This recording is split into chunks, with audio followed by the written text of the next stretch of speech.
सत्य सनातन धर्म में समय को बड़ी ही बारीकी से बताया गया है। इसमें समय के भागों यानी कालखंड के बारे में विस्तार से बताया गया है। इसमें समय की ऐसी गणनाएं भी बताई गई हैं जिसे वैज्ञानिक आज भी ढूंढ रहे हैं। इसी तरह इसमें हमारे ब्रह्मांड के 4 कालखंडों के बारे में बताया गया है जो खुद को बार बार दोहराते हैं। ये 4 भाग हैं सतयुग, त्रेतायुग, द्वापर युग और कलयुग। और आज हम आपको सतयुग की जानकारी देने वाले हैं कि कैसा हुआ करता था सतयुग। सतयुग का अर्थ होता है सच्चाई का युग, यानी वो समय जब सच्चाई ही हर तरफ होती है। एक महायुग में 4 युग होते हैं और सतयुग सबसे पहला युग होता है। एक महायुग के अंत में विनाश होता है, उसके बाद दोबारा जीवन का उदय होता है और तब सबसे पहला युग ही सतयुग होता है। सतयुग का कुल समय 17,28,000 साल का होता है। ये युग होता है तप का, सच्चाई का।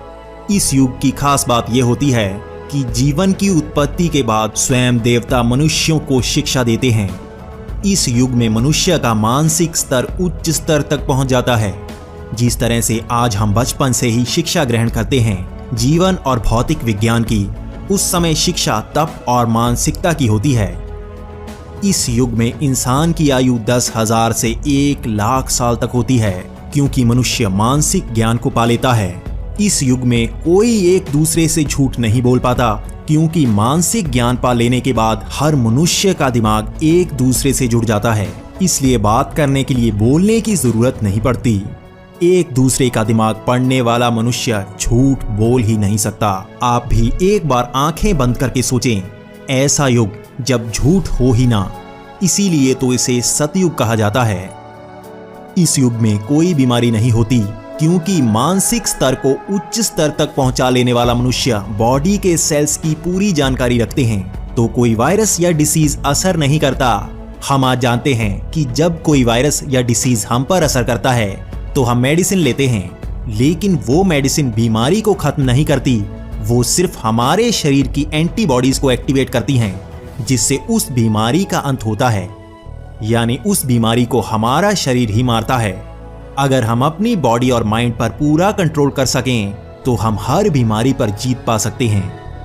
यही सतयुग का हर मनुष्य कर पाता है। इसे मैं आपको मॉडर्न साइंटिफिक तरीके से बताता हूं, जिसे आप भी नकार नहीं सकते। हमारा दिमाग 3 भागों से काम करता है: कॉन्शियस माइंड, सबकॉन्शियस माइंड और अनकॉन्शियस माइंड। कॉन्शियस माइंड यानी वो हिस्सा जिसे हम चेतना कहते हैं, इसका बॉडी पर पूरा कंट्रोल नहीं होता। सबसे बड़ा काम इस सबकॉन्शियस माइंड और अनकॉन्शियस माइंड का होता है। दिल की धड़कन चलाना या एंटीबॉडीज को बनाना, हम आज इन हिस्सों को डायरेक्टली एक्सेस नहीं कर सकते। हर एक वैज्ञानिक यही कहता है, ऐसा सिर्फ मेडिटेशन से ही किया जा सकता है। मेडिटेशन यानी तप, इसे ही सतयुग के 4 स्तंभों का पहला स्तंभ कहा जाता है। धर्म के ये 4 स्तंभ हैं तप, सच्चाई, शुद्धि और दया। इन्हीं स्तंभों से ही सतयुग को स्वर्ण युग कहा जाता है। जैसे ही युग बदलता है, एक एक करके स्तंभ कम होने लगते हैं। सतयुग में ही भगवान विष्णु ने 4 बार अवतार लिया: मत्स्य अवतार, कूर्म अवतार, वराह अवतार और नरसिंह अवतार।